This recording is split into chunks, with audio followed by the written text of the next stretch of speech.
On this episode, we're sharing our experience on a Walt Disney World VIP tour and breaking down the numbers from hourly costs and per-person pricing to how it stacks up against other paid services and events. Today's January 20th, 2026, and this is episode 839 of the Main Street Magic Podcast. Jeremy and Rhonda are more than a little fond of Disney World, so they made this podcast to share it all with you. Reports and resorts, top 10 lists of all sorts. Main Street Magic's bringing it home for you.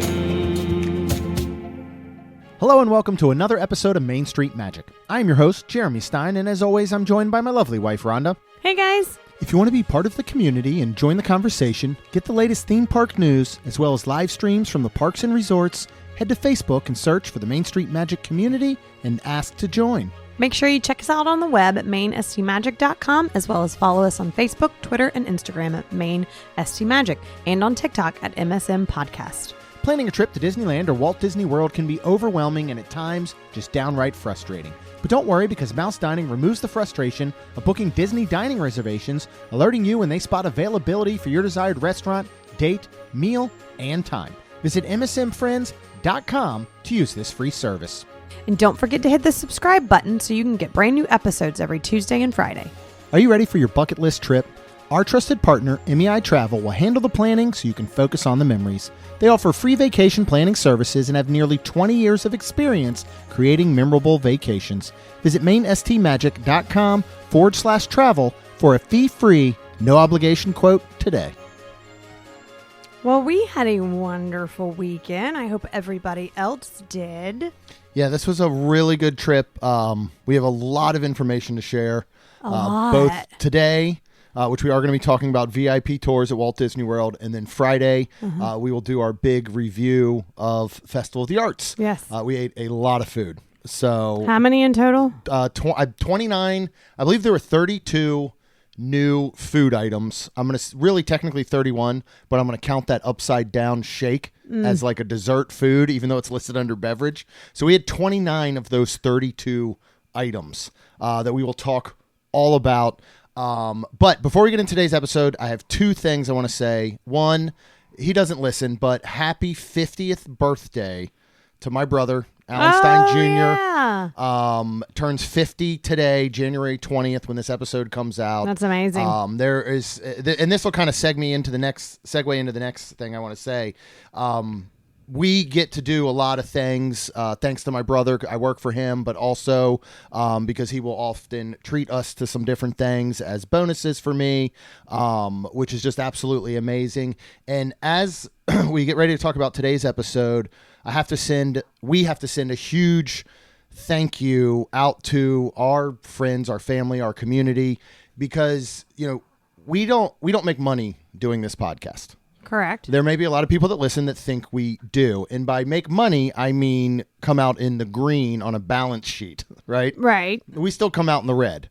Yes, there are some opportunities and some things that do bring in money for the show, which we put all back into experiencing Disney, doing different things. We do not have any sort of relationship with Disney that affords us things, hosted stays or invites to media events, and different things like that. Not yet. Not yet. We hope maybe one day that does come around. But there are so many things through this community and people that we have met that have become friends, like family, that have afforded us opportunities, by inviting us along or whatever it may be, that we get to do things like stay in the new Poly Tower, or dine at Victoria and Albert's. Again, thanks to my brother, do things like club level at the Poly or theme park view at Contemporary. Thanks to our wonderful friend Olivia and her family who invited us on this VIP tour. These are things that we wouldn't necessarily have an opportunity to do and to talk about and share with you guys. So first and foremost, I just want to thank, there's so many folks to thank, but those are a couple of the key ones and some of the big things we've had an opportunity to do that, in my mind, makes it's better than those media invites. When you have an opportunity to become a part of someone's family, as they celebrate different things that are going on in their lives, and they invite you on something like a VIP tour, it means the world, Yes, it does. And honestly, if we ended up getting to a point where we had to choose, this is where I like to be, and also what we, if you've listened to the show for some time, we don't talk about things that we don't do. Correct. You've never heard us talk about a VIP tour. Correct. Because we've never done one until just a couple days ago. Mm-hmm. So that's something that we hope makes us stay a little more true and authentic, because if we were handed over a bunch of stuff from Disney and media invites, a lot of those are outside of what the normal crowds and people experience. Mm-hmm. So we experienced the VIP tour the same way that you would if you decided this is something you want to do by the end of the episode. Mm-hmm. So I just wanted to throw that out there first, but let's kick off. Here's how we're going to do it: is we're going to talk about our experience for the day that we did it. This was Thursday, January 15th. We were starting at 2 p.m. We were wrapping up at 9 p.m. After we talk about our day, then we'll get into the numbers. We'll talk about numbers, what it costs to do a VIP tour. If we missed anything while we talk about our experience, that's included. We'll make sure to touch base then. And then we're going to do a little bit of cost comparison with some other paid activities, events that you can do at Disney, such as after hours, obviously purchasing things like Lightning Lane, be it multi-pass, single pass, premier pass, some, events like the Halloween party, Christmas party. So we'll kind of see how it stacks up. And then at the end of it, hopefully you can decide, is this right for you or not? So do you want to start by kicking off our day at 2 p.m. where we met and how we started, I guess, the process and how that works? Yeah, so we did our normal drive down on Thursday because we weren't starting until 2 p.m. and at Animal Kingdom, which was fantastic. So yeah, we got there. We got there a little early, just to make sure. Walked around. Jeremy was hungry. Actually, at Animal Kingdom, they have, which one was that? Is it Smiling Crocodile? Was that the one booth, with the yeah. snakes on them? Yes. Yeah. Don't care for the decor. Yeah. So they have a pulled pork arepa there, and it is they have chicken too, but it is fantastic. It is so good. It's amazing. With some plantain chips. Yeah, which were super good too. So good. If you remember, and I can't remember exactly what festival it was, but at Opening Bites, the little festival booth that's Festival Favorites Opening Bites, Yes. they call it something different. They had this pulled chicken arepa with cojita cheese and avocado crema. And we had it before, and we absolutely loved it. So that's the same thing that's here, but along with a pulled pork one option as well. That's so good. Instead of the avocado crema, they have a salsa verde, and these plantain chips with it. It's outstanding. I mean, this is all preparation and some research for Tropical Americas. This is what's going to be in Tropical Americas is this type of food. Well, I'm excited. I'm very, very excited. Because this was fantastic. Yeah. And knowing a little information about Jeremy knew before we started the VIP tour, we knew we got some snacks, but we were like, well, let's eat. And then I was nervous to eat one myself, so we did share it, although it was so good, I could have not shared it. We could have each gotten one. So but good. it is a very big portion. Like, this is one of those that you split it for a snack, or you each get one as a meal. Oh, yeah. Especially with it coming with the plantain chips. 100%. This is not far off from getting a burger and fries. Yeah. As far as size and portion goes. It was fantastic. And value. So this thing was so good. Yes, it was. But then we were set to meet up Yes. with Olivia, her two wonderful daughters, Riley and Maddie, Yes, I who we love love to them. death. Love them. And then her parents, who we were going to get to meet for the first time. Yeah, Mama and Papa. Yeah. Yeah, so it was awesome. Got our hugs in, and good to see Olivia. Hadn't seen her in a long time, and of course she looks amazing. But and then we just waited for a VIP tour. And Ariana came over and greeted us, and then she started talking to Olivia, and me and the girls were back, so you might have to jump in because I kind of was back like back in the back, I guess you call it, while we were walking. So the way it's going to work with the VIP tour, and again, we'll get into some stuff now and during, and then we'll get into anything we miss after. So there is a minimum of 7 hours, and there's a maximum of 10 hours. Okay. This is different than it used to be. It used to be that there was no maximum, and you pay per hour, and we'll go over the pricing per hour later. It used to be that you could do unlimited. So it literally was where you could set it up that, you could pretty much get picked up from your resort at like 8 in the morning. And if a park was closing at 9 p.m., you could go and do parks all day long with your VIP guide, of course, paying for each of those hours up until the park closed at 9 p.m. What changed, because Reedy Creek is gone, basically, in the oversight, whatever the stupid thing is called now, district is in charge of these types of things. The Department of Transportation has put limits on this, because your VIP guide, think of it like, it's kind of like a pilot, is from my understanding. Pilots can only fly a certain number of hours before they kind of need like a certain number hour break. Yeah. This is similar, because they are driving a van, a Sprinter van, or a Suburban. There's a couple different vehicles based on your party size. Your tour guide is driving you from place to place, from park to park and all. Right. So because of that, the Department of Transportation has limits on what you can do. That checks in at 10 hours. I believe what she said, that her time period starts from, for example, we were doing this from 2 to 9, the 7-hour period. Right. The tour guide's time is starting before that 2 p.m. because they're arriving to work, they're clocking in, you know what I mean? And then it extends a little bit after. So I don't know. I think she said an hour prior and an hour after. So they are allowed to work, basically, I believe, in a maximum of 12 hours.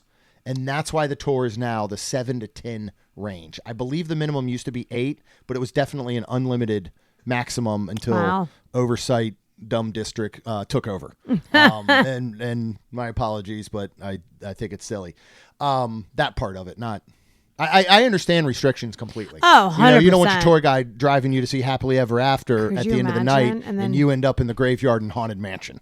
Right, because you're tired. Somebody does a little swerve or something. But so that's the way that goes. So up to the time, first of all, Amy, our wonderful travel advisor with MEI Travel, can book all of this for you and handle all the logistics and everything with Disney. Yes. And that's what Olivia did. Yes. And so leading up to it, Olivia and I had a little more conversation and back and forth through text, because she was saying, here's the rides, here's the parks we're thinking of doing in what order, because you can do all 4 parks.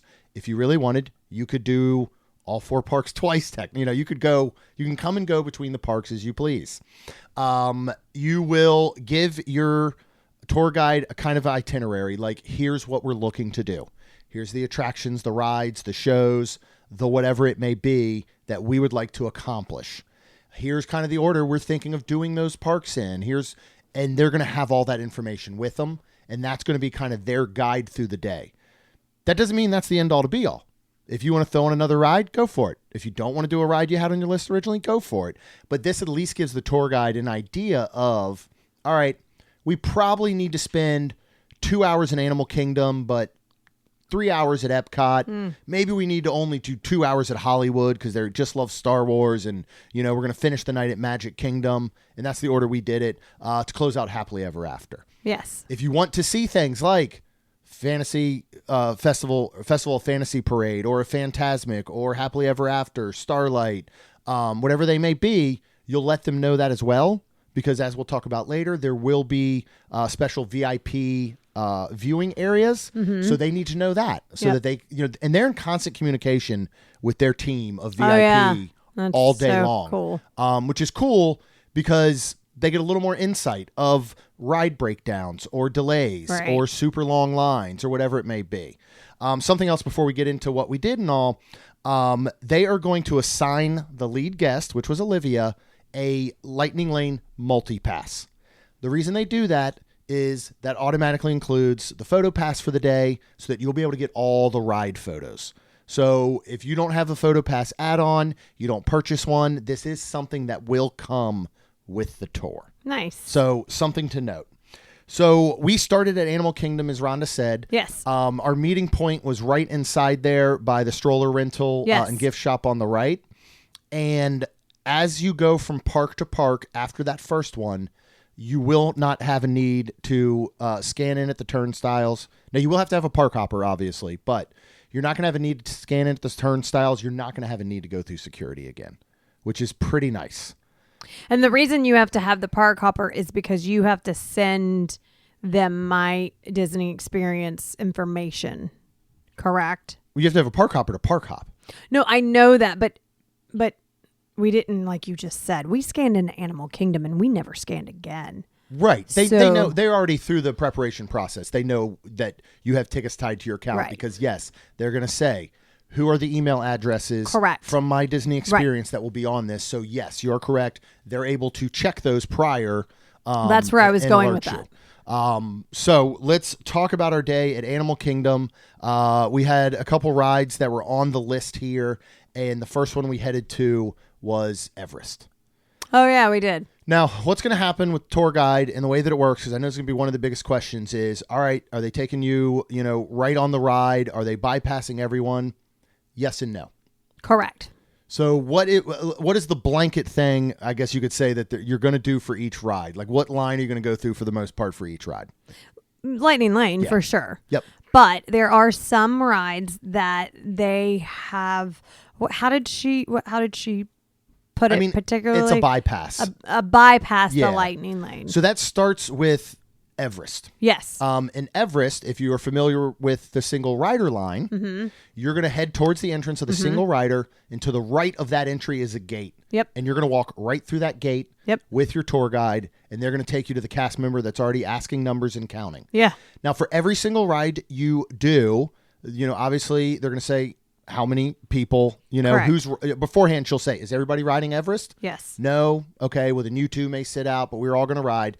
And so they'll get up and they'll also request, is there any row you guys specifically want? You're going to walk up and you're pretty much going to be put on the next train. So, if you get up there and just say the first 4 rows are filled and you're going to take up the next 3, you're going to get ahead of, you're going to get right into those next 3 rows as opposed to them counting down, filling a train, waiting, whatever it may be. Obviously, unless you're waiting for like a front row or something like that. Talk a little bit about Ariana, and because we had a little discussion with her while we're waiting on, does she ride all the rides? Does she not? Like how it all works? Yeah, and she said she does a lot of them, but then some of them she doesn't. She did ride with us on Everest. She doesn't want to get wet.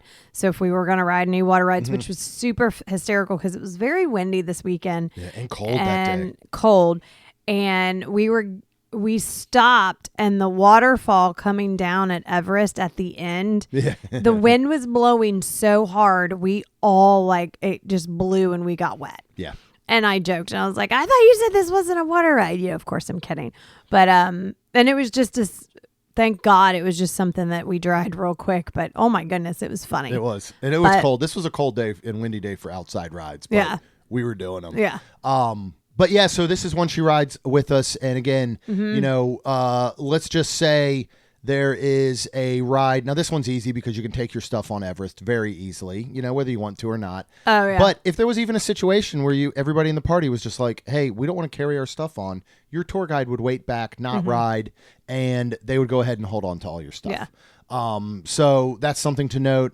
There are some times where they might just suggest like, hey, yeah, I'm not going to ride this one. I'm going to hold back. Or as we get to it, they might say, hey, I'm not going to ride this one because I need to make a phone call for a certain thing, or I'm going to check on our schedule heading over to the next park, whatever it may be. So we're able to get on Everest, and then we were going to make our way over to Pandora because we had Flight of Passage and Na'vi River Journey on the list.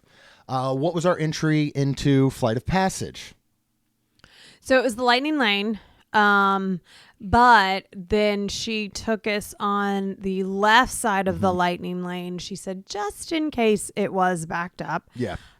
There were like 2 people and they were already taking them. And then, we were taken next. So then there was nobody. But if that Lightning Lane was backed up, you're bypassing it at that point. We would have gotten in front of those people. Now, when they were putting us in whatever those are called, the last queues. Yeah, before they're going to actually get into your rooms, right? And your pre-show. That still was, to be honest. I mean, I feel snobbish saying it out loud like this, but again, this is just where I'm like telling you so you can expect 100%. I was surprised because of all the lanes. Mm-hmm.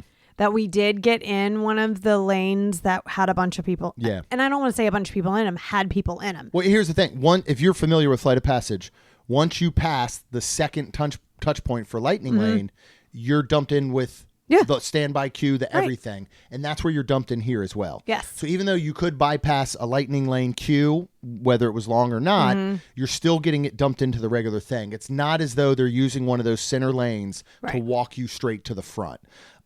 Which I agree is a little interesting. And most, if any of this comes off as snobby, it's not. But when at the end you hear the costs, I think it is something you would expect. Yeah. So we ended up with maybe a 15-minute wait.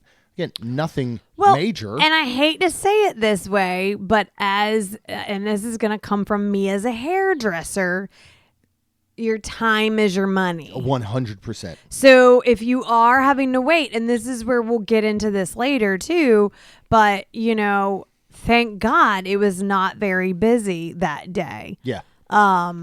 Just all around, to be honest, in all 4 parks. Right. I think because it was a Thursday and people were starting to come in because of the holiday weekend, but at the point that we were going around was not a busy day. So that's things you have to take into consideration. Of course. And I think we got the things done the way we did because there wasn't a ton of people there. Yeah. But this would be, if this took us 10 or 15 minutes, it would be the longest we waited for an attraction all day. I will say that. There's nothing that we waited longer for. I don't believe. And maybe we'll get to it and I'll go, oh yeah. But I really don't think there is. Yeah.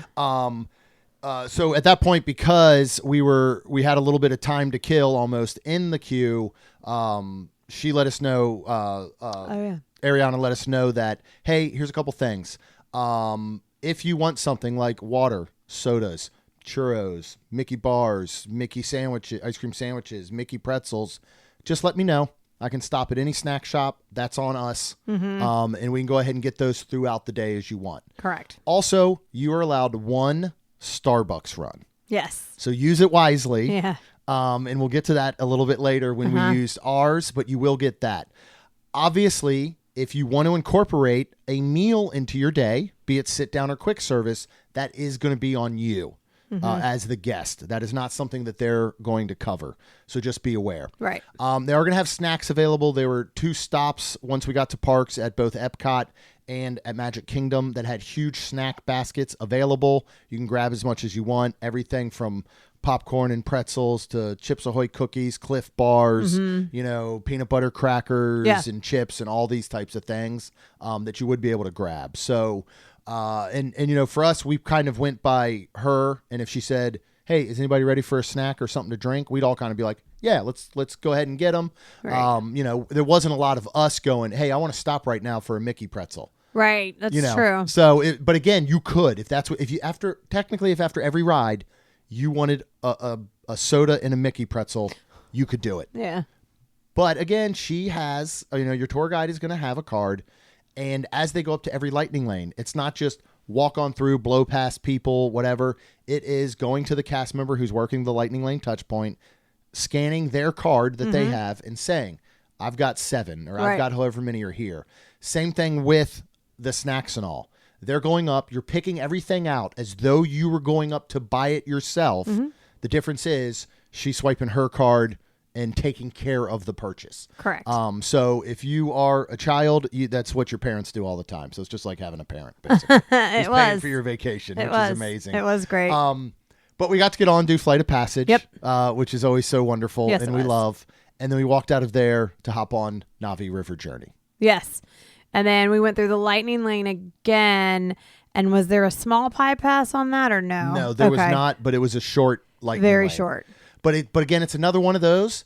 Any of these past, and Navi has 2 touch points for Lightning Lane. Right. So as soon as you get past that second touch point, you're with the standby and other Lightning Lane folks.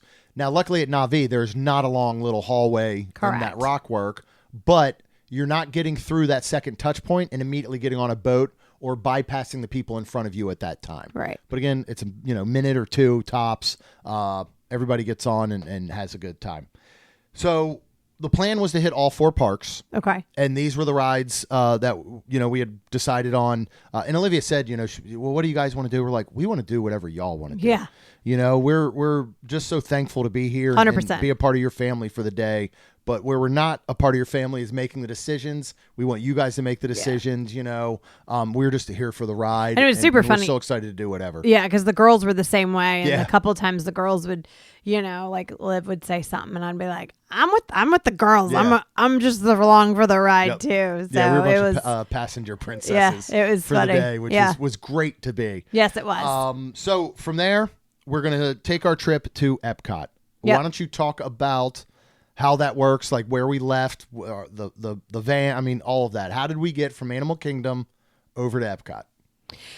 I'm trying to remember where we left out of Animal Kingdom because To the left of the Pandora bathrooms. okay, Yeah. it was crazy because I was like, "Wait, where are we going?" Like, I was like, "Are we allowed to do this?" Yeah. Those little nooks and crannies all throughout parks that you see cast members come out of, and you're like, where are they coming from? That's where we're headed for the most Yeah, part. it was really cool. Yeah. So, and before we left, she was like, you cannot just like anything on, Keys of the Kingdom. And I'm going to revert back to this quite a bit probably because of, the rules for it. But, anytime you go off stage, as they call it, you are not allowed to have your phones out. You're not allowed to take pictures. Yep. And please don't. Yeah. Don't be that person trying to sneak one or whatever. Yeah. Because you're not only going to potentially ruin it for you and your party, but you can ruin it for that cast member who's your tour guide. You know what I mean? So there's no reason to do that. And to be honest, at this point, it's not like you're seeing anything crazy special. You're seeing what the back of show buildings look like for the 100%. most part. Not to say it isn't still pretty cool. It is cool. I mean, so. But yeah, so we started going behind this place. I was like, where are we going? And I was really paying attention of where we were going because I'm like, where are we? And just like watching I don't fall or anything. And sometimes she'd say, please stay within this, safety section. is their number one concern. 100%. So there are walkways and these are all areas that cast members are traveling every day anyway. Yep. So it's not like you're walking out in the middle of the street or crossing something. You're in, designated walk areas and all. But yeah, so we go and we get in this giant what did one of the girls sprinter van. Yeah, I call them sprinter vans. It's okay. like five row kidnapping van. A what? A kidnapping van. Oh yeah, it does. But look there like were windows Yeah, but there were everywhere, windows you could and see out. even If you blacked Ariana them out and wrote free candy on the side, this would be a different Yeah, situation. we were joking about that. Yeah. One of the things I also want to touch on, because I had an opportunity to overhear, because Olivia was talking to Ariana as we were heading into Pandora, and was kind of like, hey, so how does this compare to like getting to learn about behind the scenes stuff, or kind of those little facts and things, the way that a Keys to the Kingdom does. And she had basically said, that used to be a larger part of the VIP tours. And what ends up happening now is everybody just wants to ride as much as they can possibly ride. Tier. And so that's what the VIP tour guides focus on, is getting you from place to place as safely and quickly as they can to ride as much as you can, as quick as you can for the most part. All right. What I thought was amazing, and I can't say you will find, this is the only one we've done. We've only had one guide, but I imagine this is how it is for all of them. By the time we were leaving Animal Kingdom and heading to Epcot, like Ariana was already a part of the family as well. Yes. And you will see the way that they quickly adapt to who you are and how you are. They might start off in more of a standard cast member way. And then you might find that they loosen up slightly to match your same type of personalities and your family and your group and all, which is awesome. And so after that moment that her and Liv had that conversation, I saw her make every effort she could to point out things and give us little facts and give us little trivia as we went through parks, as we went on rides. If it was, I'll fast forward real quick. As we walk through Liberty Square, and she says, and we knew this information, but this is where she started going, hey, it sounds like these folks kind of like this type of behind the scenes stuff. So she told us about how, there's no bathrooms in Liberty Square. And, But I said, I know. Yeah. Because the brown trail thing that goes through it is the poop and pee. Yeah, I think you said we're walking in poop and pee right now. Or and something. she laughed, but she was like, that's right. But same thing then as we're going through, she's like, do you know why all the shutters are crooked a little bit? Well, because back then they used leather straps or, they didn't have metal that they used to fasten the shutters. And so a lot of times they would wear out in the sun and the elements, whatever it may be, and they would break. And that's why the shutters are a little bit slanted. So she started pulling stuff like that out. And I can pretty much guarantee it was because her and Liv had that conversation, which is pretty amazing. Yeah. So we are in the Sprinter van. There are 7 of us total in the group, plus Ariana makes 8. This van seats probably a good 12 or something like that. I think so. So very spacious. Because there could be 10, and then there could be a car seat if needed. Yes. And then, with all of us sitting in, I think there were definitely I think I counted 4 or 5 empty seats. Yeah. So about 12 folks total. A baby counts. It does not matter if they're under 3. A baby counts towards your maximum of 10 guests. Oh. So don't bring 6 babies. It's just going to be a waste of money and time. Trust me. Now we said, okay, what if you had 10 adult guests and a baby? And she was like, well, that might work. But if you want to go over 10 guests, even if it is 11, if you want 11 adults, you have to get 2 tour guides. So you pay for 2 tour guides at their full amount. Ooh-wee. Just to know. She said she had a family reunion recently that had 30 people. 30. So they had to get 3 tour guides. Yeah, they did. And she said a lot of times when they have large groups like that, it's for a corporate event.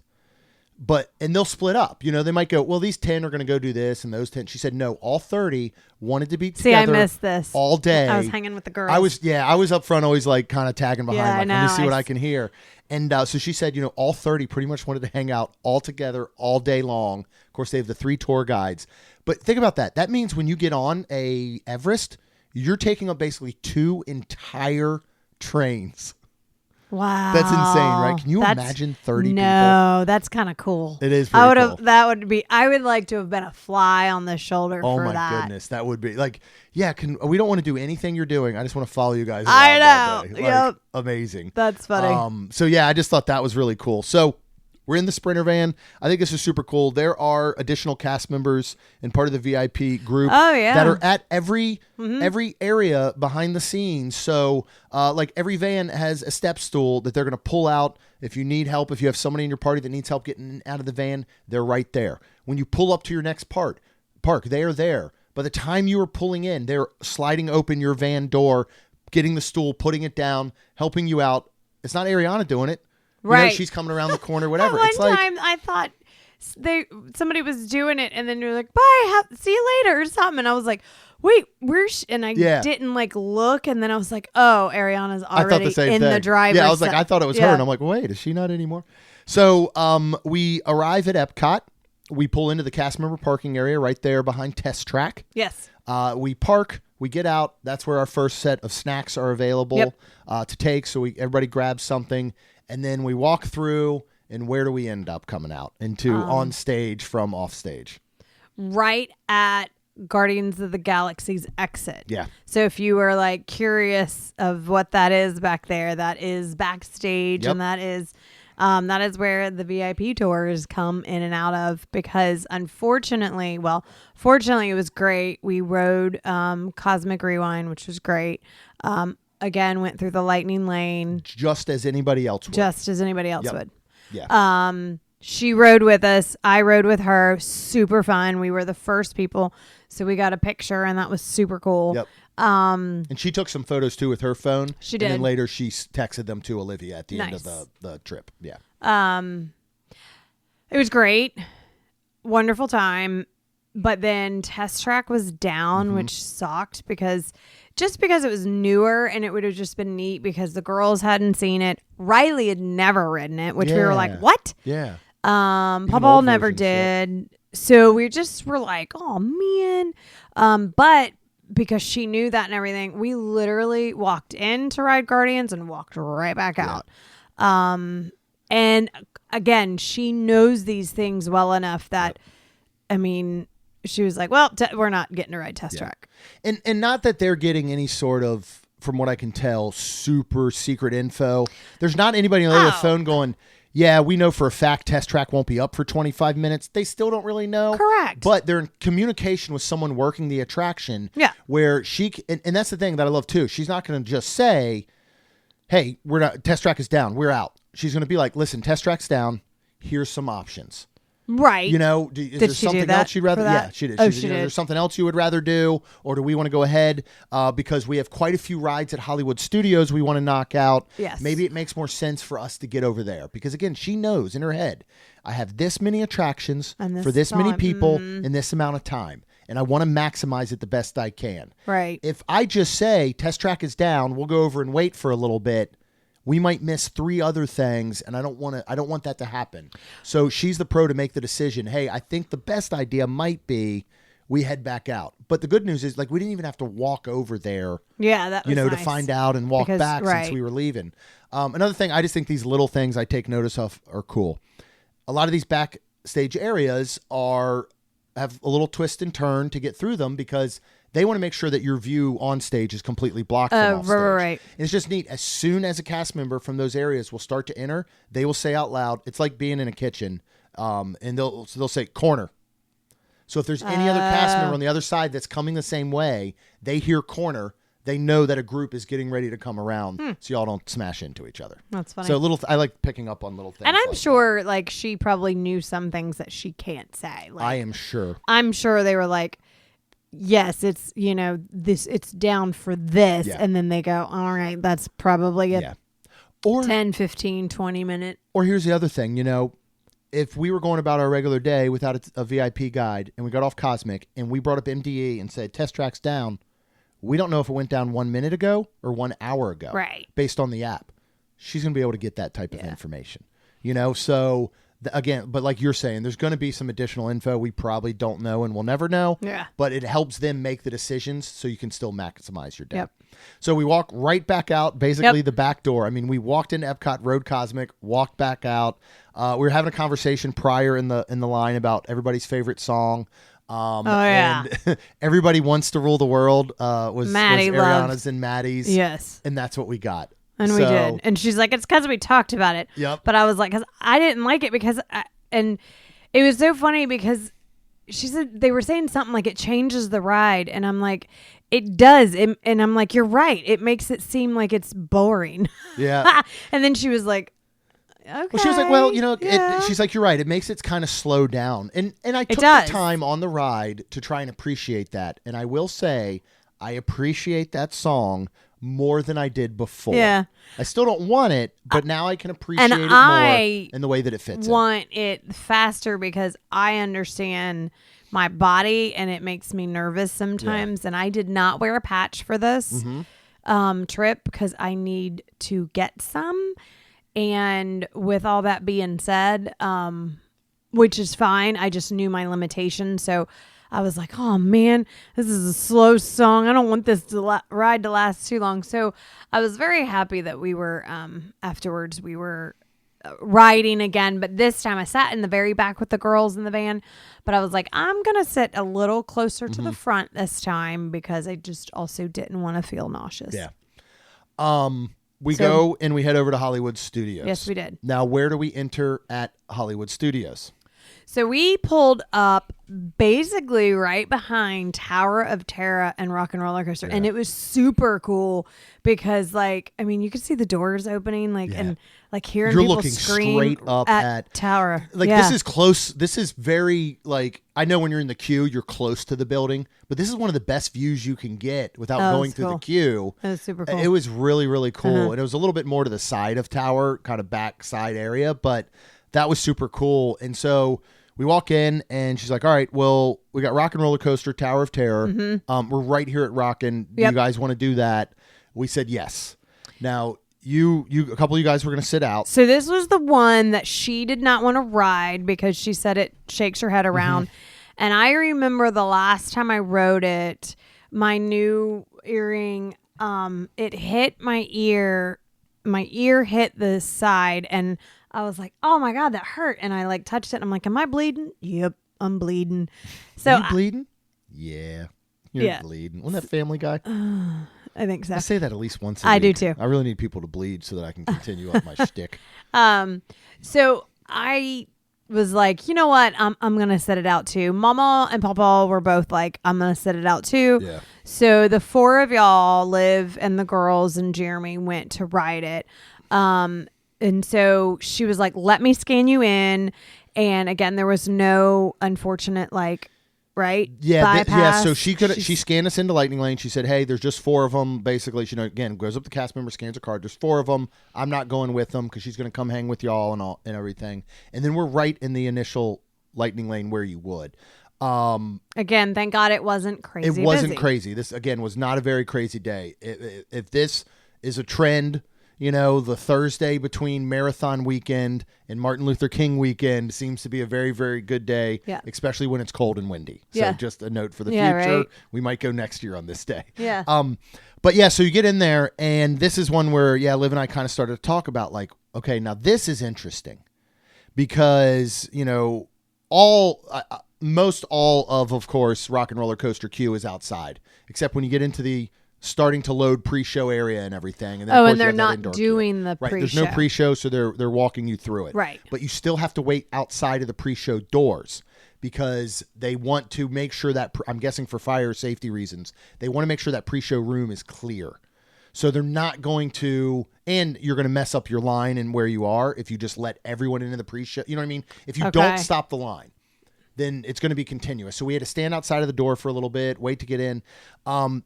This is one that I think could really use a bypass. We know there's a chicken door at the entrance of the ride where if you get up there and you don't want to ride, you're a chicken, let you out here. I wish this is one where that's somewhere they brought you through.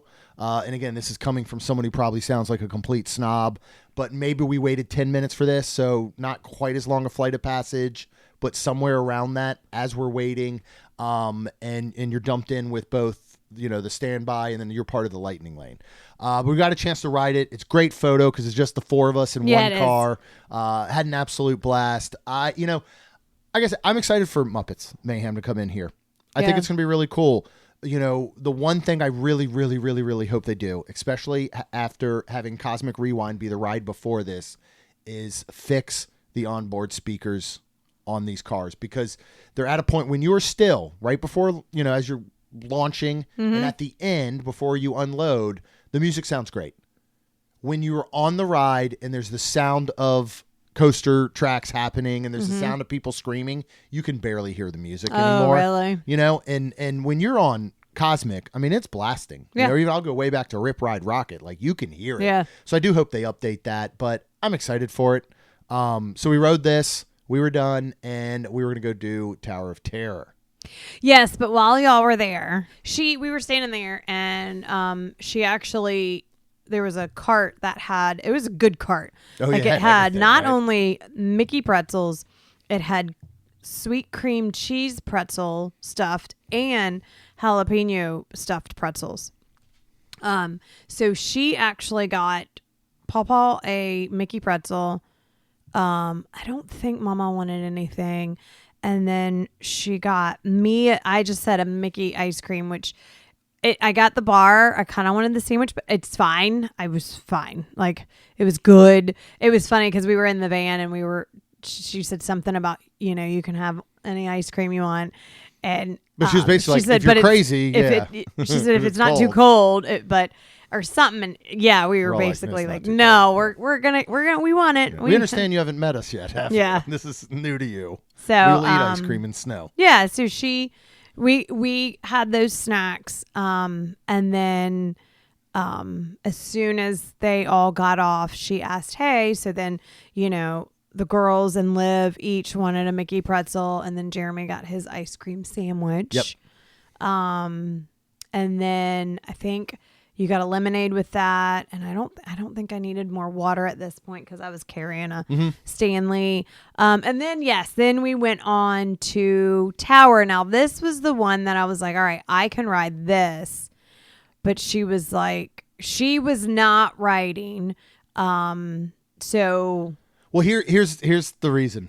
So a little bit before this, she looked at, she said, "Hey, so are any of you guys interested in merch?" And I was like, "Huh?" Oh yeah, that's right. Yes, we are. So she said, "Okay, what I'm going to do is I'm going to get you guys scanned into the tower, and then I have to make a call and help them set up merchandise, VIP specific exclusive merchandise." Yes. There's an area in each park now. It used to just be Magic and Hollywood. They've now brought it to each park, correct? It's still just, no, it used to just be Magic. They've now brought it to Hollywood, not Animal Kingdom and not Epcot. Correct. So she said, I'm going to get set up for the exclusive merch while you guys are doing Tower of Terror. I'm going to call ahead, get everything going, because this is the location that it's at. Yep. And what they're going to do, if you're like, well, where is it? I haven't seen it, because it's behind closed doors until your tour guide calls and says, bring out the merch. Yeah. Then as you're riding Tower of Terror, they're going to set up, as you come out of the ride and you kind of go past that hallway, which looks like check-in desks on your right, before you enter the gift shop, on the left is a small L-shaped kind of desk check-in looking area.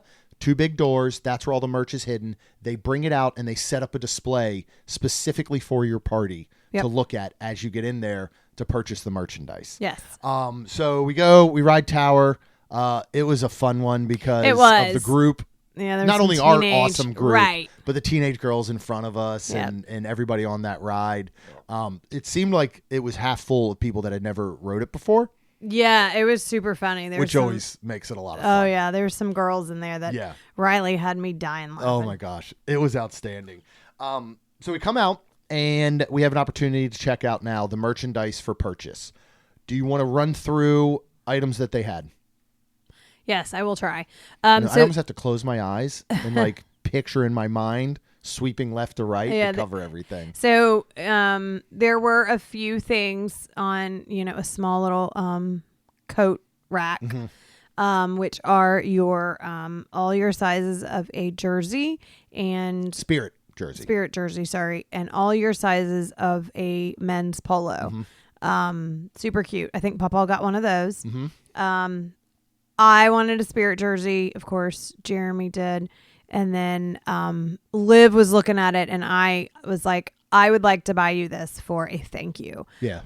So she was like, oh, okay. So I got all 3 of those. Yep. And everything on it will have a VIP tour emblem somewhere, and it will incorporate the plaid. Yes. That you see the VIP tour guides wearing as their vest. So everything will at least have the plaid somewhere within it. Yeah. Then you come over to I'd call it a treasure box. Yeah, I mean, it's like a suitcase, but open. But it was literally displayed. It's not like they just brought out, a bunch of stuff and just slopped it on a counter. Like, here you go. No, it's super cute. Except for the Spirit jerseys and the polos. Yeah. Those are the only ones they just wheeled out on a cart. Everything else was set up as a display as though it is constant inside of a store or shop, which was really, really cool. Yeah, so it was like this old, like what I would call almost like a treasure box or a suitcase. But so your VIP lounge fly backpack. Oh, that thing was sweet. You had a Mickey stuffed animal plush. Yeah, Mickey plush, a VIP. But it was all plaid. And it was one of those, and I'm trying to remember how to explain it because I think they had those before. This is not like a soft plush that you're wanting to sleep with. This is something you display. This is a display plush. Yeah. There was your your corksicle bag that would hold a corksicle. They also had 2 sizes corksicle, correct? I believe so. A yep. smaller one and a large one. Yeah, one that would be a tumbler and one that would be more of a water bottle with a screw on top. Okay. Yep. 2 different Mickey ears. No, 1. It was front and back. It was? Are you sure? Yes. Okay. Because she said you could take the bow off. Oh, okay. The bow was removable. If I wore Mickey ears, which I do not, I would have had to have a pair. They were sweet looking. I almost thought about getting them, but I just haven't worn Mickey ears in a very long time. Yeah. So, anyways, that was super cool because I think Mama got those. Yep. And then, hat because we got that. Yep. Super cute. It's got a metal emblem on the front. It's not like it's cool. stitched or anything. And then it has gold a gold colored accents. accent, Walt Disney World on the side. It's not a brand like Nike or anything, No, but it is a super nice quality. Nice, It's one of those ones. It's not like snapback style, but it's the back that has a leather. It's normally they're the same cloth, whatever. Pull with like a buckle, right? But this one is actually made of leather on there. It's a really, really nice hat. Yeah. Like a super high quality. I was like, why don't we get one of those? Because I knew we could share that because I wear hats. Yeah. Ball cap. Even and the that ball one, cap though, hat. Yeah. Even that one, the entire underneath of the bill is the plaid. Yeah. So the rest of the Super hat cool. is black and you have kind of, the emblem and stuff, the metal emblem, but the rest under that part is all plaid. Yeah. Which is super cool. Then we moved over to this, I think the original one that had the, was it a hat box? That first, was it actually just a very large, like 1920s hat box, early 1900s that had that first amount of stuff in it, the corksicle things? Because the next one was definitely a suitcase, which had a set of VIP exclusive trading pins, which Yes, included a VIP pin and then one for each of the 4 parks, which is super cool.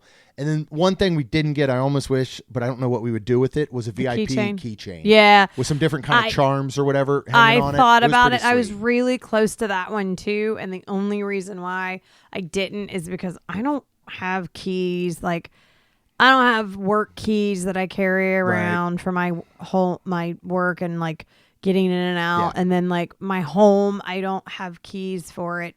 I'm like, I have a car key that I have. That's it. And now I put that on my Stitch, like a little wallet. So. Yeah. And I carry my keys in my pocket, so I don't want a whole bunch of things in there. Yeah. But all of this merch is exclusive to VIP tour guests only.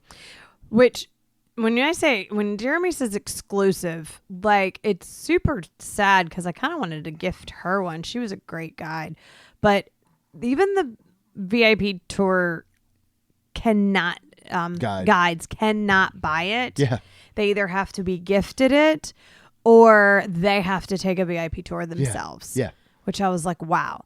So, and then we also do not get our discount. No. So, and the prices of these items are not the same price as non-VIP tour items, such as a Spirit jersey. Yeah. A Spirit jersey is not $79.99 or $84.99 or $89.99 that some of them are hitting. it's $120. These are $120. Hat was $50, for example. So I don't know what the rest of the prices were because I it's didn't. not on the items from Right. what I could tell. And I wasn't looking, and then I didn't ask. I just, yeah. But, who hates buying merch in the middle of the day and then having to carry it around for the rest of the day? Most of us. Well, you don't have to because they're going to bag it all up in a nice VIP tour bag, not a reusable pretty. or anything, but we will reuse it maybe. Shopping bag, not your plastic one, but the paper, cardboard, whatever you want to call it. And your tour guide will carry that around for you for the rest of the day. So anything you want to purchase throughout. Obviously, if you have a child in a stroller and you don't want to push that stroller, your tour guide's going to push it. They're going to take care of all those types of things for you. So next, we wanted to hit Rise of Resistance. So let's talk about heading over to Rise and what it looked like getting into that queue. Yeah. So again, she drove, took us straight through to Lightning Lane, and then there was no bypass on that. There was not much people again, which was great. So we went straight through. It was pretty much a walk on at that point from the Lightning Lane area. Yeah, really good. And then it was crazy because we get in the we go through the couple of things and going into the pre-shows, I guess you call them, and then going into the Stormtrooper room, it started to back up. Yeah. And back up. And back up. At a point, the music stopped. Yes. Yeah, and the music stopped, and at some point, they finally stopped putting people on the transport ship. So she looked at us, transport ship, that's what it was. She looked at us and said, if this doesn't start moving in 5 minutes, we're leaving. Yeah. And again, she's trying to communicate and figure things out. Yeah, she's on her phone. She's talking to cast members, leaving she our little area. She walked away from us because I do remember this part specifically because Riley was like, VIP. No, what did she call her? She said wait, lady. I think you said VIP lady. Yeah, that's what she said. VIP lady. Yeah. Took because we started to move, and I think Riley was very concerned. Worried she was gonna be behind us, left behind. And it was super cute. And she came back, and then because we were moving, it was very quick, and somehow it was very quick. Yeah. So everything went well, and we did good. And this is great because at this point, there's 7 in our party plus our guide, so there's 8 of us. So we got an entire vehicle that was cool to ourselves, which I don't know if we've ever ridden with a group of 8 to have an entire vehicle to ourselves. Maybe, yeah. It's been a while, but that's always a lot of fun. And then from there, going back to Tower real quick because I don't think we mentioned this part. So you go through the lightning lane, and this is another one. All right, so we're getting ready to go through the second scan point of the lightning lane, where they're going to ask how many, and they're going to send you, to the left or right elevators. And we're going to get sent as you're coming into the one on the right. And Ariana looked at us and said, hey, have you seen, the directory that's displayed what's on the bottom? And I said, yeah, I have. And then Liv was like, no, I never have. That was so cool. She walked them over and showed them take the stairs if you've never seen it on the bottom. And we go in. She also let us know, and this is something I don't know if I had heard before, but so many of the items in that lobby and all that area are not know that. Real. Yes. They are legit artifacts. And there's a team that has to basically catalog them all, take care of them in a sense and all that type of stuff. So once we get into the little pre-show room library area, she says, hey, when this is done, we're going to step out and we're going to kind of move to the right because we have a bypass. Yes. If you're used to Tower of Terror, this is kind of one of those bait and switch rides where you go through the pre-show and you're like, sweet, we're getting on a ride. And then you walk out, and if the entire boiler room is filled, all the queue, you're like, oh, this could be another 15, 20 minutes. Correct. Well, as you're entering the boiler room there from that hallway, there are some stairs that lead directly into the far right elevator. Yep. So you don't go left into all the other additional queues and, pick which way you want to go. You go right up, and we were on the very next one. Mm-hmm. So this is a bypass type of ride that is definitely going to cut down time. Yeah. Even if Lightning Lane is way backed up, from the beginning or whatever. So that part was super duper cool. So did Rise, and we're going to head over to do Slinky Dog Dash because that was on the list along with Midway Mania. Yes. So as we're heading over, she says, do you guys know about the hidden Donald in Galaxy's Edge? I had never heard of this. I don't think I did either. So we're like, cool. No. And she goes, well, let's take a quick route. We're going to go walk over. It's by the Millennium Falcon. Yep. We'll go over that way, and I'll show it to you. So I'm expecting to look in some little rock work, and there'd be like cracks or something that make a shape of Donald. Donald's a whole building. Yeah. So if you're coming down the stairs towards the Millennium Falcon from Ronto Roasters and Docking Bay 7 and all, Falcon's on your left. On the right, where you would head around to Oga's Cantina, on the backside of Oga's, there is a doorway with an awning, and that acts as his duck bill, basically. Above that are 2 kind of almost etched into it oval-looking shapes on either side, his eyes. The roof is basically his hat, and there's a red tattered blue tattered. Rachel's like, did you just say Donald Red? There's a blue tattered banner hanging down that basically makes up the thing that hangs off of his hat. And it was just super cool because none of us had seen that before or noticed it. I wonder if Rachel knows. Yeah. I feel like I'm sure she would. But and what was so cool, and there were some other things I can't remember, but I think Liv was like, "Is that done on purpose?" And she's like, "Oh yeah, everything here is done on purpose." So I mean, that's one that'd be so cool to go back and sit in the room where they're designing this all, and they're like, "Well, what if we turn this into like a hidden Donald?" That's pretty cool. So we made our way around and into Toy Story Land, and we headed towards Slinky Dog Dash. And then again, straight through the Lightning Lane. Yep. There was no bypass, just went Lightning Lane, and we all rode it. Super fun. I'm going to go ahead and stop at this point and say, if you kind of feel like right now, like, wow, I feel like y'all seem like y'all are like, would be out of breath. Like, yeah, we're going through this really very fast-paced in our... We really were. Yeah. Like, I was surprised. Jeremy is always a fast walker when we are with other people. A lot of times, people are like, can you tell Jeremy to slow down? And I'm like, oh my God, absolutely. I will hand it to Mama and Papa. They were amazing. Yeah, I was very, very impressed with them. And at one point almost felt a little bad because, I mean, everybody was just walking so fast. Even me and the girls kind of were like, oh, Yeah. we're behind. We got to catch up. Like I walk with Jeremy all the time. I'm normally used to this, but, and just so y'all are aware. Yeah. Because if you slow down, which is fine, You it's may just, miss out on some things you were that's all. I'm just hoping to do in your right, itinerary. No, I'm just very glad you saying. brought that up.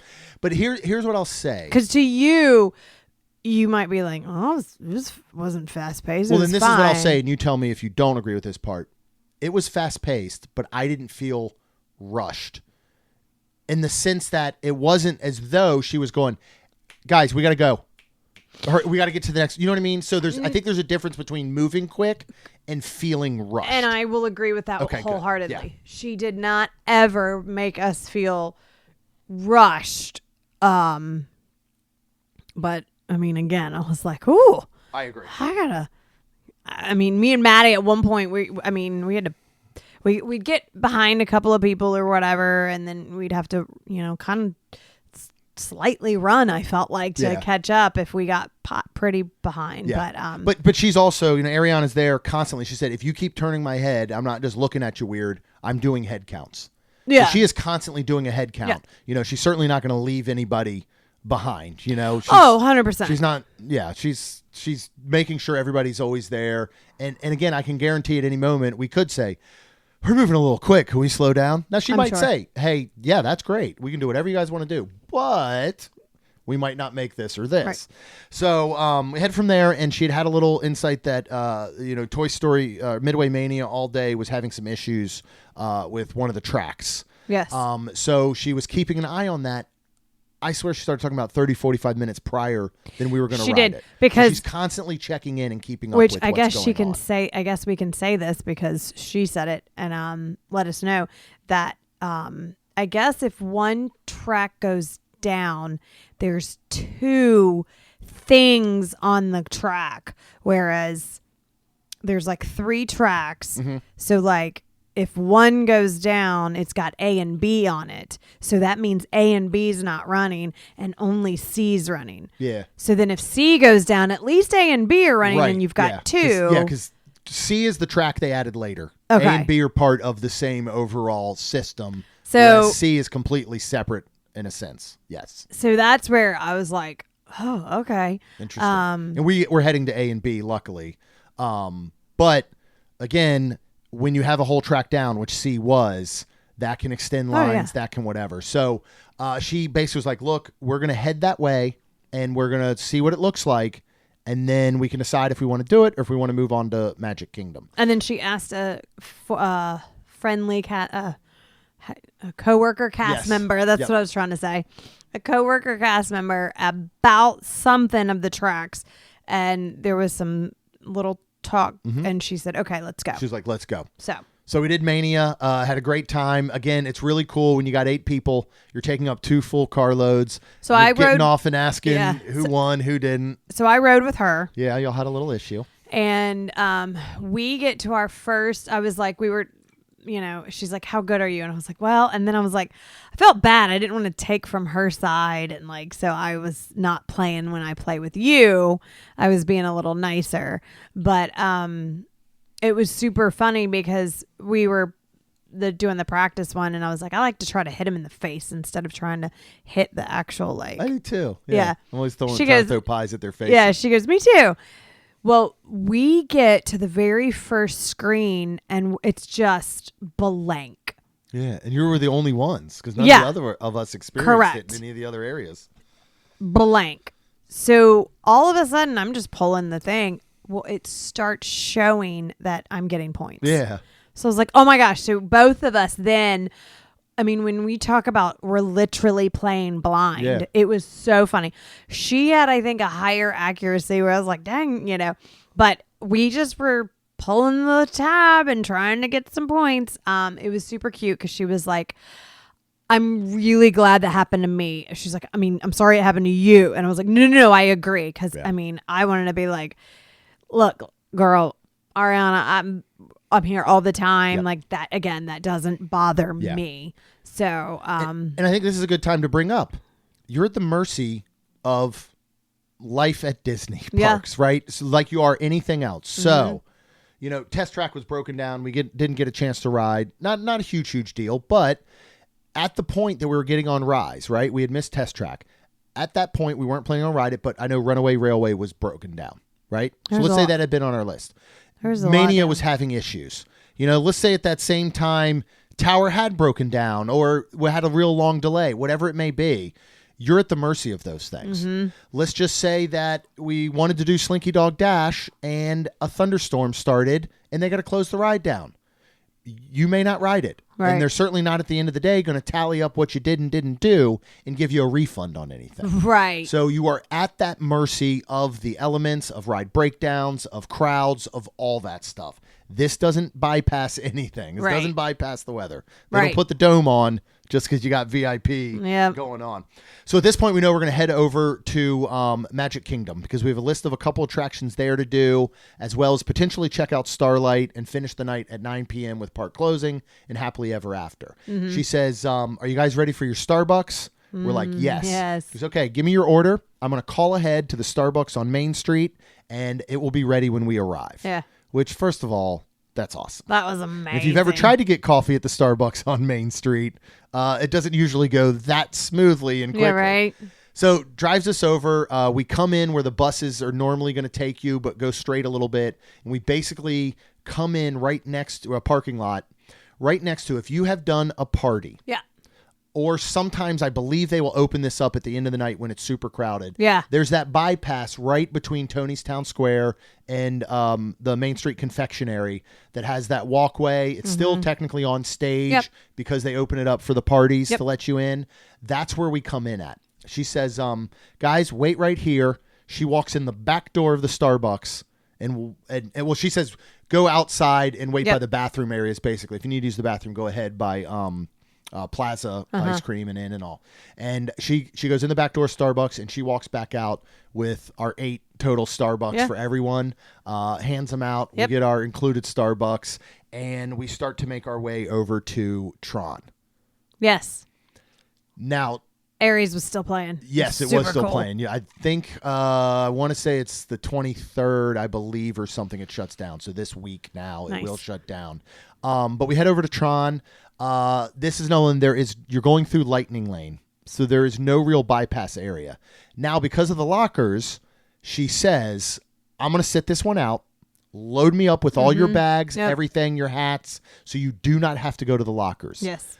Doesn't sound like a big deal, but if you've ever done the lockers at Tron, this can back you up a bit. Yeah. And this is where you lose your place in line, kind of. Yeah. You know what I mean?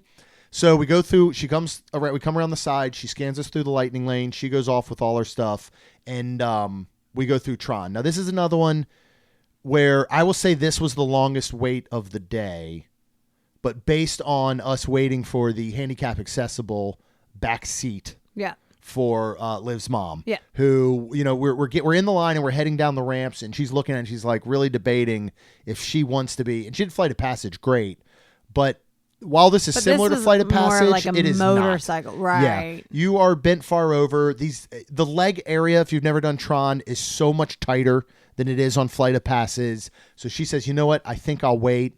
I felt like there were a lot of folks that were waiting for first row. The count seemed to get a little messed up, so we had to stand aside for a couple minutes. Yeah, and I think it's about every third train that they come through on either side. So it is one that you are at the mercy if you're waiting for that back cart, the handicap accessible one. You will have to possibly wait for 2 runs of other trains. But we got on, did it. The Aries overlay is so great. Just keep this around, guys. Like, it's so good, and I love it. Just pump up the music a little bit. Is all I would say. It was cool. So from there, next we're going to do Space Mountain. And some of y'all decided you would definitely sit this one out. Yeah, I didn't want to. Again, my body was kind of like, all right, Rhonda, you're pushing your motion sickness stuff. Yeah. So I was like, I'm going to go ahead and sit out Space. So I did. Yep. So Ariana, Paul, myself, Maddie, and Riley. Those two kids Mama, are the and best. Liv Sat out. Yeah, I love those 2 kids. Riley and Maddie, who've gotten to know over the last couple years now, Oh yeah. they have so many of our girls like same traits in each one of them, and it's just neat to see. And they're still so enthusiastic and energetic about Disney and love going.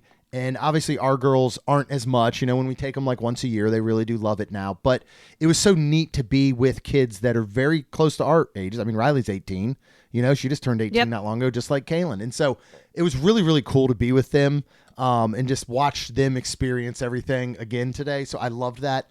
So we go, and this is you go through the lightning lane, but when you get to the second lightning lane touch point, and lightning lanes are going to go to the right side. Standby is going to go to the left. But that lightning lane can still fill up some in the switchback before you get on the ride. If you have never noticed, there's a big wall, and part of it's like glass and has, I think, some design, whatever, lights up some areas on it.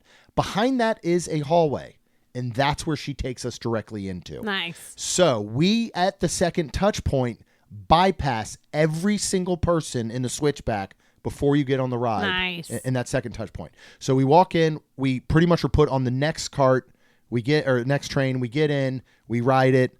I still don't believe that if I put my hands up, I'm coming back with both of them. I'm never going to find out for sure, but man, is it tight. Yeah. I'm grunting and groaning the whole time. Like Maddie and Riley are in front of me in the car, and they're just laughing the whole time. And Aw, that's awesome. And so we get off, and Ariana lets us know. She's like, this is a real easy one. I can get you right back on if you want. And we're all like, you know what? We appreciate it, but we are A-okay. So we decided not to do that. Yeah. So next on our list is going to be Seven Dwarfs Mine Train. Oh yeah. That and Jungle Cruise are going to be the last two on our list before we're going to get into Happily Ever After. Now, prior to this, there is a private viewing area that we could have had for Starlight. Yes, which would have been up on the train station. Yes, You want to talk about the decision-making process? Talked about that in the van. Yeah. Because they were asking, and again, I'm like, listen, I'm not speaking up. I'm just going to hush. And the girls were like, it's fine. Liv was like, she's seen it. Yeah. And basically was asking Pawpaw if he wanted to see it. Because I think Pawpaw was the last one that has been... It had been the longest since he had been. Yeah, because Mama and Liv, I think, have gone together since. But anyways, the point is that, he was like, I'm good. I don't need to see it, which is super cute. And, I mean, it's not like the electric parade used to be. And so it's got some nostalgia, but, I think it's fine that they missed it. And what was cool is Ariana even is like, look, the train station's a really cool viewing area, but it's not as great for Starlight because there's not as much stuff at a higher level because you're up on that platform. You're on the second level of there. She's like, it's great for Festival of Fantasy because there's a lot taller floats and things happening and all that. She's like, it's not as great for Starlight. Festival of Fantasy was canceled that day due to wind. Yep. So we're still not even 100% sure if Starlight or Happily Ever After is going to happen. Correct. And guess what? Again, if they don't, no refunds, Right. So you're at the mercy of the weather there. Luckily they both did happen, but we decided, and again, she said, look, if we do Starlight, that's great.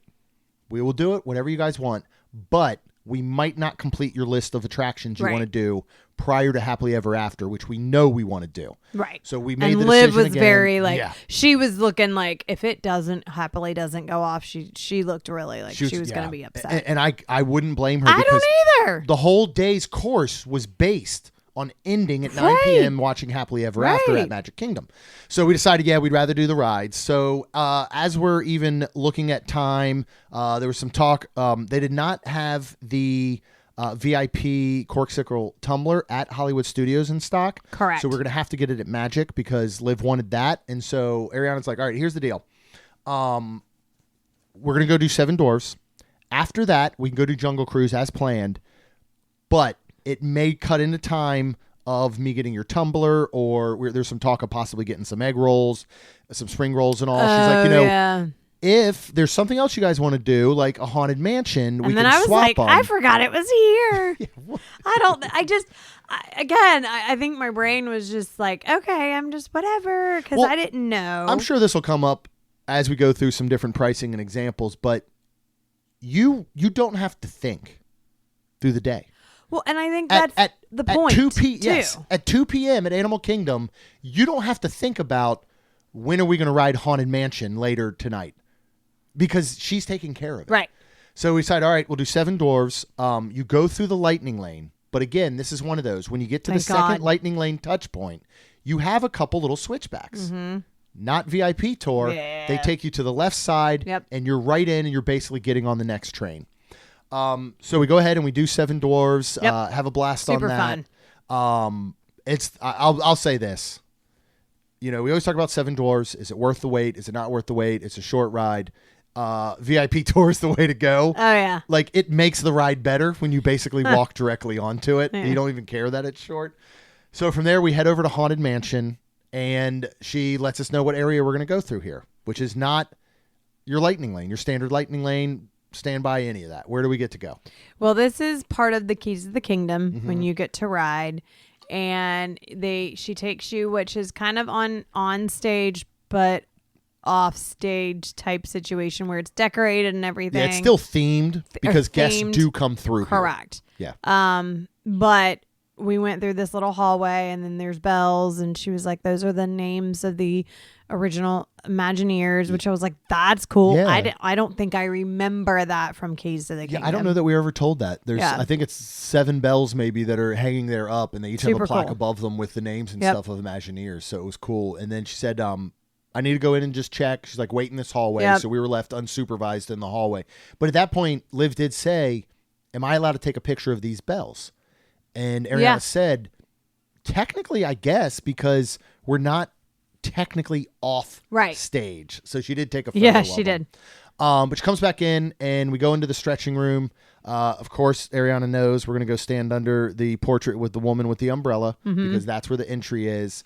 And then from there, again, that once you come out of that stretching room, you're at the mercy of how full that loading area is, unless you're on a VIP tour, because she's going to take you to the right side of that, unhook the little chain, and you're going to walk basically directly on to the Doom Buggies and Haunted Mansion. So this is going to be our last ride of the night. And she rode with Liv, and I think she was doing a lot of talking through that to her, which is a lot from the Keys of the Kingdom too, which I'm so happy she did. Because when we got off, now, we know when you go through the attic that the bride has selectively removed the head portion of all of her husbands. Yes. She collects a pearl necklace from each of them. Yes. Something I didn't realize. When you go in the end, you look on the left is the bride. On the right, is it 5 husbands, I believe, that she's killed? On the right are 5 hat boxes. Mm-hmm.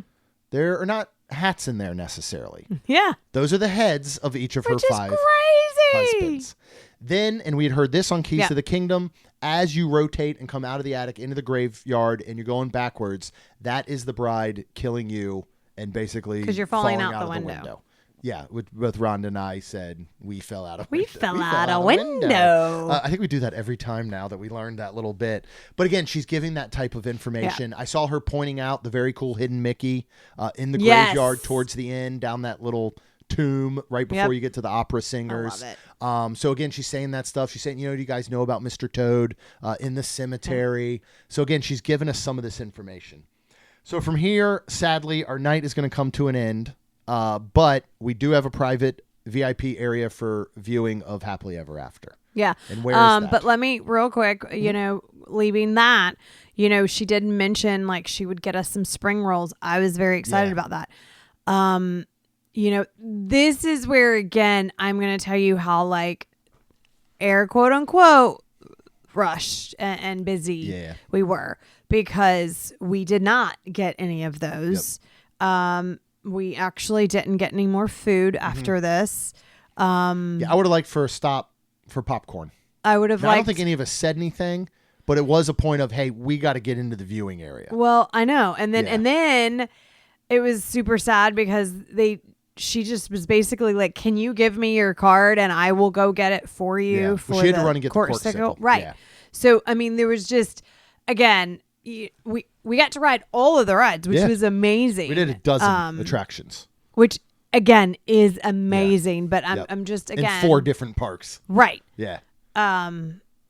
which is insane. It is. It's great. And it is fantastic. But again, I'm just saying all of this. So if you're like, oh my gosh, like, where I was a little sad because I was like, ooh, spring rolls. Yes. Yeah. Yeah, I could have used some popcorn or a Mickey pretzel while we watched Happily Ever After. But I have to say, I think personally, this is the best viewing spot I have ever had for Happily Ever After. So we were leaving. Now, I'll go finish. We were leaving Haunted Mansion, and that's where we were coming because we were very, very close to Happily Ever After starting.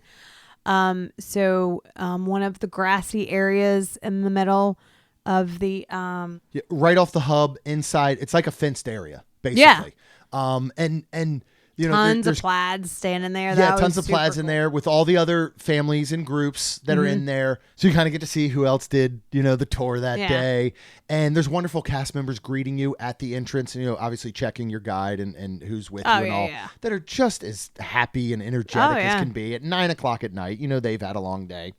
And, you can find your space in there. And what was great is that we were able to actually kind of sit and lean against the back railing, and there was nobody within basically probably 15-foot radius in front of us in a sense. So, you don't have to worry about being right behind a tall person, or nobody has to be behind me as a tall person. I loved it because of being so short. Yeah, it was, and we have a clear cut, beautiful view of the castle. Amazing. You'll have a couple little trees and light posts and speaker stands to each side. Right. But every part of the castle we can see, and we get to watch Happily Ever After. It had been a windy day, so we were so thankful that it went off. Tinkerbell flew.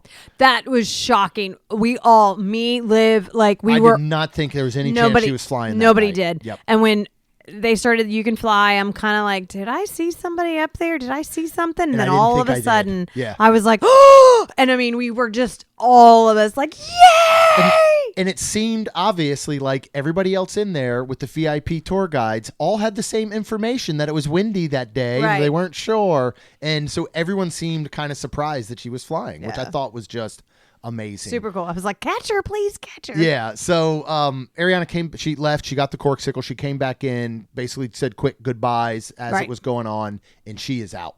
Because that's what they do. When they basically drop you off, I think they do kind of... Yeah, then that's the end of their day, because that's the 9 p.m. Right. So if anything, she put in a couple minutes to go get the corksicle and bring it back and all. So that was our experience. It was wonderful. It was incredible. Yes, it was. This I is had something. a great day. This is something that I'll never forget. We've talked about doing for so long. This made so many core memories. The thing we didn't talk about in between all of this is us all laughing and having a great time. 100%. Again, and I'm just going to say family, because we were included in her family that day. It was just absolutely fabulous. Yes, it was. Now here's the question that everybody's going to ask: is it worth it? Yep. And here's what we're going to say before we break down into stuff, because it's not about whether you can afford it or not necessarily. It is about, is it worth it to you, and what are you getting out of it? And here's what I said, is people the next day were like, well, what did you think? And I said, it is 1,000% worth it to people that it's worth it to. Okay. Right? Yeah. Because, and here's the thing, this is not a yes or no answer. Correct. In my opinion, Keys to the Kingdom is a yes or no answer. Yes. Somebody comes up and says, do you recommend Keys to the Kingdom? Yes. Yes. I'm not going to ask you. Now, the only thing I'm going to ask is, do you have anybody under 16? Because if you do, they can't go. Other than that, I'm not going to say, well, how many people? What are their ages? Do you like attractions? Do you like behind? I'm just going to say, yes, it is worth it. Right. The price is worth it. The experience is worth it. Your lunch is, all of it is worth it. All of it. Yes or no? Correct. We start to get into the fine line when you say, is multi-pass worth it? I got some questions. Right. Is Premier Pass worth it? I got some questions. Right. Is the Halloween party, the Christmas party, after hours, are all these things worth it? We got follow-up questions. So there's a lot of variables. So we're going to break it down the best we can by just using simple math and numbers. Okay. So thank you, calculator, for helping me. All right. So your VIP tour includes your private Disney VIP guide. Mm-hmm. Private vehicle, as we said, with backstage access going park to park. Right. It includes Lightning Lane access to nearly all attractions. So basically, if it is a Lightning Lane attraction, that's the line you're going to go through. we don't know what additional attractions have those bypasses, but we talked about the ones we went on that do. And by the way, real quick, I meant to say this back when we were standing over at Rock and Roller Coaster.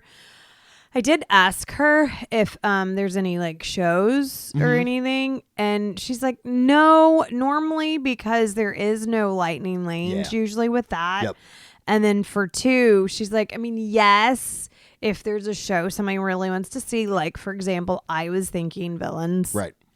Spectacular, but she was trying to explain like, yes, she could, but it is a little harder because then she'd have to, figure out like how and then time and then like we could do something while she waits, like air quote unquote, in line for the show.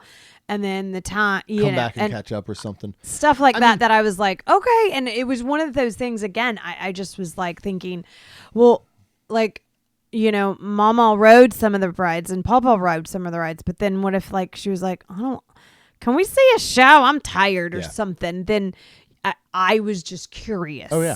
But you have to treat it the same way as you would. Are you going to sit down for a meal or get a quick service? Like you said, time is money. Right. So if you really want to do it, of course they're going to do it for you. But because the show is also 20 minutes long. Right. And the time you got to spend in the line. Right. So if you want to spend 45 minutes. Right. Of what we're going to talk about costs in a minute, go for it. Right. But it's probably not wise. So I just wanted to throw that Yes, out there. no, that's great. And then as I mentioned, with that lightning lane access, they're putting multi-pass on the lead guest, which means you get photos, all your ride photos in the photo pass, basically. Park hopping, all you want. And you're going to have a very flexible itinerary. You're going to give them the basis of what you want to do, but then you can change things up as you need. It's not as though, hey, you said we were riding Jungle Cruise. We got to ride Jungle Cruise. No, you switch it up to Haunted Mansion. Right. Up to 10 guests per tour guide, as we mentioned before. If you even go one over, except maybe a baby, if you talk to them, I guess is kind of what she made it sound like. You're going to have to get that second tour guide. If you have 2 tour guides, double every number we're about to tell you. Yeah. Right? Minimum of 7 hours, as we mentioned, maximum of 10 hours. Now, here is one thing you have to think about as we go through these costs. Tickets are not included. Right. Now, we're annual pass holders, right? If you are not, on top of the costs we're going to talk about for the tour, you would also have to purchase a park hopper for each of those guests. Right. So whatever those are running, 159 to 209, whatever they're running in that range, you have to add that onto any guests who do not already have an AP. Now, again, you could be using the Florida Discovery tickets. You could be using any of those. You just have to have park hopper admission the day of you doing your tour. Right. Tip is expected at the end of it for your tour guide. Tip is not included in the hourly price that we're going to tell you. Right. Okay. All right. And if you can, it might be the only way is tip cash. I'm not 100% sure on. The VIP tour costs. Now, this ranges official Disney pricing at your 7-hour minimum up to 10. This is flex-based, so it's going to depend on the date, the demand, the season, just like your park tickets, like everything else at Disney, your hotels, everything. 100%. The minimum is $450 per hour. That covers everybody in your party up to 10 people. This is not a per-person price there. Correct. This is per tour guide is the way you can think of. Right. Your tour guide for up to 10 people costs $450 per hour. Right. At the maximum per hour, it is $950. So if you want to go Christmas week, you'd be looking at $950. So let's think about that. If you're doing on the low end 7 hours times 450 because you're going in the off season, which would be off peak periods like mid-January when we went to February, excluding like a holiday President's Day weekend, late August, September are going to tend to be off season. You're looking at $3,150 as just the cost of your tour guide. Right. Right. If you're looking on the high end, that's going to be major holidays, school breaks, spring, summer, Christmas, popular event weeks, things like that. You're going to look at $6,650. And this is for the 7-hour minimums, right? Before tip and that's tickets. Before tip and tickets. So those are extra. You got to do that math yourself. My calculator only goes to a certain numbers. It's a really old one. It's an abacus. I got to slide those things in. So cost per person breakdown. Because I know we said this is, per tour guide, but when you're doing the math, it matters how many people are in your group. If you have the maximum of 10 people, that means in the low season, you're paying $315 per person for the entire 7-hour period. Yeah. Right? If you're in the max, you're going to be paying $665 per person for the 7-hour period. Right. So adjust numbers up to 10 hours, whatever you need to there. Now, here's what you see a lot of. You see that family of 4 coming through. Now, cost per person doesn't, because we've always talked, what if we got a group of 10 people? Right. Just say it was 5 couples or it was whatever it breaks down. We thought about how much would it actually be per person, especially if you're an AP. What would it look like? Now, a family of 4. Like your brother, for example. Right. This would be my brother taking his 3 kids. Correct. Now, I still think cost per person is important because it may decide how many people you want in your group. Right. So if you're looking at a family of 4 on that low end, at 4 people, the $3,150, that's $787 per person. Right. If you're on the high end, it goes up to $1,662 per person for that 7-hour period during the day. Now, that is one of the ones where you might go, and I'll use my brother as an example. He's 50. He's thinking, hey, I'm going to go there with the kids. I'm already paying this money. If I break it down in my head the way that Jeremy likes to in these scenarios, I'm paying over $1,600 per person in my family of 4. Why don't I invite Rhonda and Jeremy and the girls? Right. And the value now increases and is better. Right. So something to think about. So in general, unless you really have the money, the VIP tours probably don't scale as well for a small group. Right. You and I aren't going to do a VIP tour. Right. Now, you and I and Chuck and Amy and Liv and the girls and Tay and Steph, and we add, you start adding people up and maybe splitting the cost or whatever it is, the value becomes so much better. Right. So something to think about.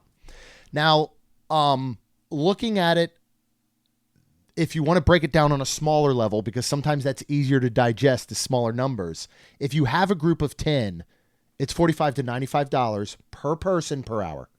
Because that's what a lot of people ask. I mean, people have said, well, what's the cost? You can go $450 per hour. And they go, per person? No. For your whole group. But you could break it down if you wanted that group of 10 to say, look, Rhonda, if you want to do a VIP tour with 9 other people, it really only cost you $45 to $90 an hour to do it. That sounds more digestible, right? Yeah. So it's the reason I like to say it. So, we talked about what we accomplished with the parks we visited, the attractions we rode, our average wait times, and the ones we avoided. Now, it was a slower day. We didn't actually talk about the average wait times. I do know that I think I meant what we waited. Oh, I started to say, I think like a regular wait time, I think Rockin' said while we were standing there, I think 60. Yeah. Which still wasn't, It was. again, And bad. that was one of the higher ones. But we went to Flight of Passage, it was 45. Right. Which is crazy. Right. But you have to look back and go, all right, there is zero way you could have done standby, obviously, for these 12 rides in 7 hours. You would have been lucky to do half of them. Right. Now, Lightning Lane, you still probably couldn't have done all 12 because of a couple of those bypass scenarios. Right. So, and you're still at that mercy. Of course, with all of this, one thing we don't talk about is the freedom and the mental load that it takes off of you using a tour guide. Yes, you could say, hey, I want Premier Pass, right? Because I can book one, or I can walk up straight to any Lightning Lane I want and just get in. One time per ride per day. I can go to all 4 parks. I can buy Premier Pass for each of my people. Well, you got to put all that together. You have to think of your itinerary. You still got to go from park to park. Plus, Premier Pass, you have to pay per park. It's not a park hopper. So the fact that we don't have to think all day. We don't have to think, what's the bus line going to be like when we head to the bus? Oh, we got to scan in and security's longer because, everybody's got an umbrella in their bag because it's a windy day and it might rain and they're having to stop everybody and pull them aside and this and that. You don't have to worry about the planning process. They take care of it all. Let's compare it to a few other things. Let's just say you think, you know what? I want to try and accomplish as much as I can. I don't want to be limited to maybe a 7 or 10 hour time window. We want to go from rope drop to park close and catch happily ever after on our own. We're just going to get multi-pass and we're going to do it that way. Okay. Multi-pass is going to average 15 to 45 per person per day based on the season, the time, all that good stuff. You get those 3 advanced selections that you have to make 60 days on prior. your phone. 7 days prior if you're on property, 3 days prior if you're off, on your phone, and then guess what you're doing all day? On your Staring phone. at your phone. Or setting alarms like Claire would do. did. Setting alarms. As soon as you scan in, right? Yeah. You're walking through the queue, staring at your phone, missing everything and what your family's That doing. is the and what one queue looks thing like. that I forgot to take pictures because we barely looked at our phones. It's the less I've looked at my phone Yeah, it was in a 7-hour period. It was in amazing. Probably 10 years. It was It amazing. is amazing, right? Estimated dollar. All right, let's just say you're at a $30 average and you divide that by 10 park hours. This is multi-pass costs you $3 a person per hour. That's pretty good. But again, that's time spent stacking lightning lanes. That's time spending, what's the itinerary we want? How are we going to do this? That's manipulating, that's checking, refreshing, all of that. And again, you can still get into that lightning lane queue and it's going out the door. Right. Now, for some of those, we had to do it, but others we got to bypass. Right. All right. Obviously, you can't do everything with just multi-pass. So if you want to do the big rides, Rise, in Tron, in Cosmic, in Flight of Passage, in Seven Dwarves, you also have to purchase that additional single pass. That averages 12 to 25 per attraction. So go ahead and top that on it. Again, still not a crazy cost, but you have to think of all the planning you have to do. All right, let's talk about Lightning Lane Premier Pass. This averages on the low end $129 low season for Animal Kingdom, up to $449 at Magic Kingdom during the high season. Now that's per person for the one park you buy it at.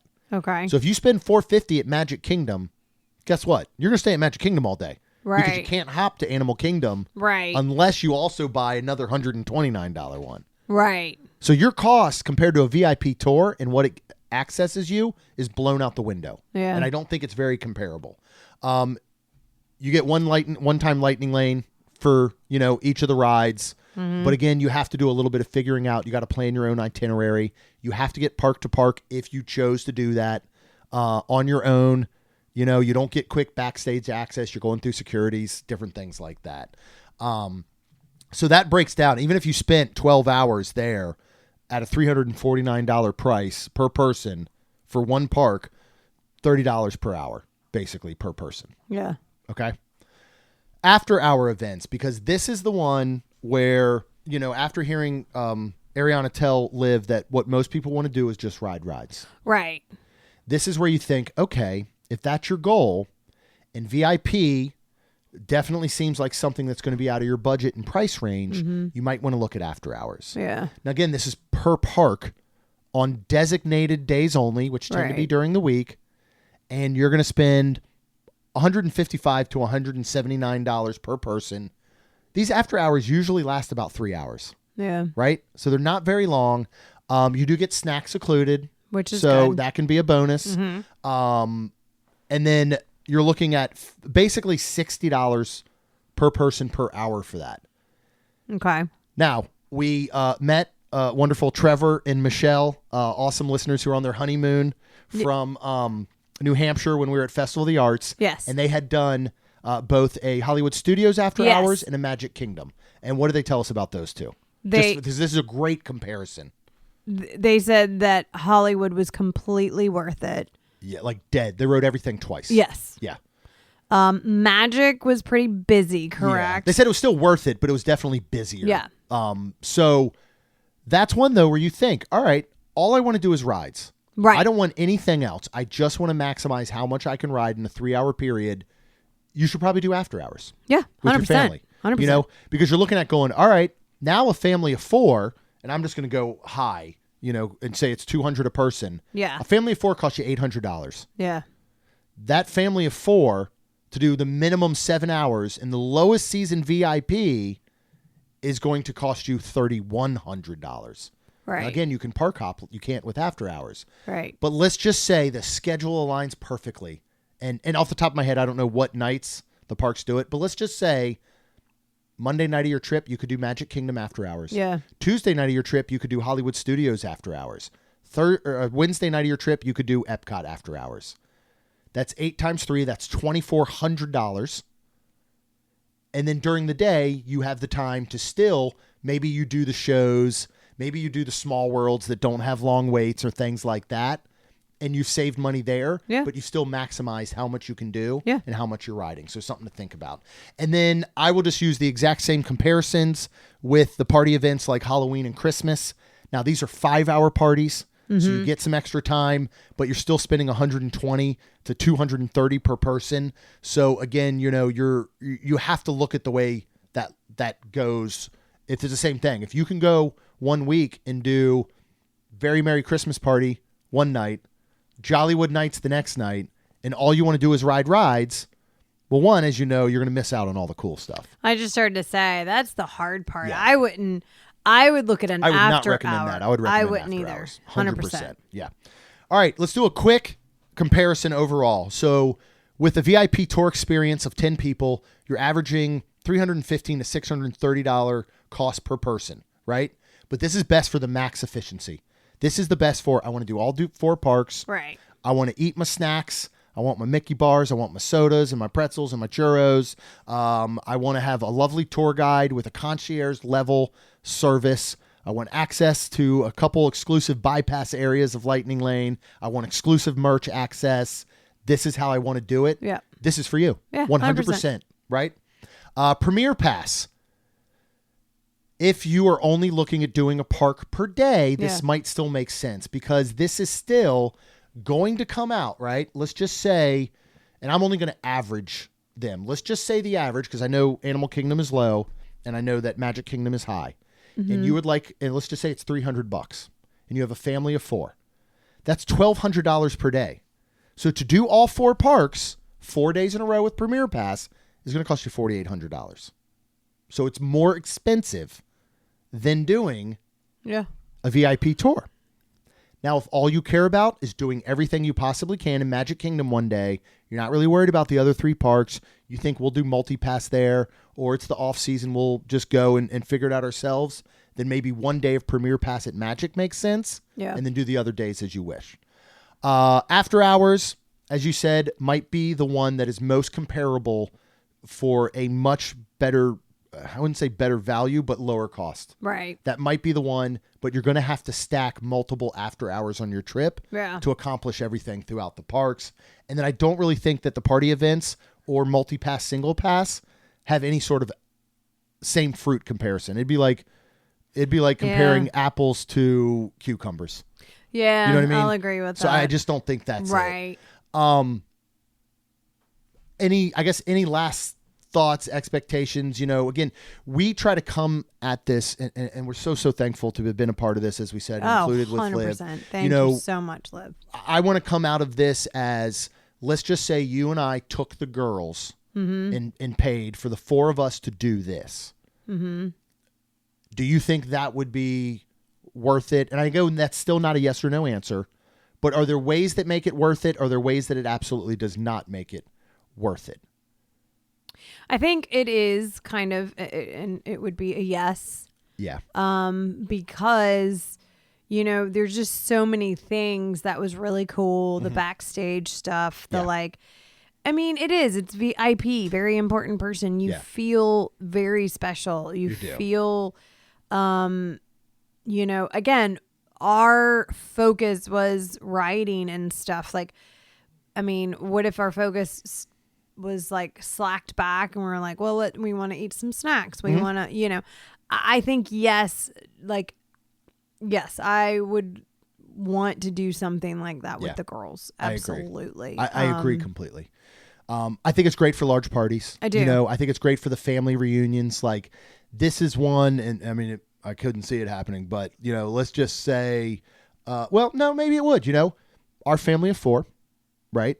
Mm-hmm. Your parents, that makes 6. Mm-hmm. Your brother, sister-in-law, and their 2 kids, that makes 10 of us. Mm-hmm.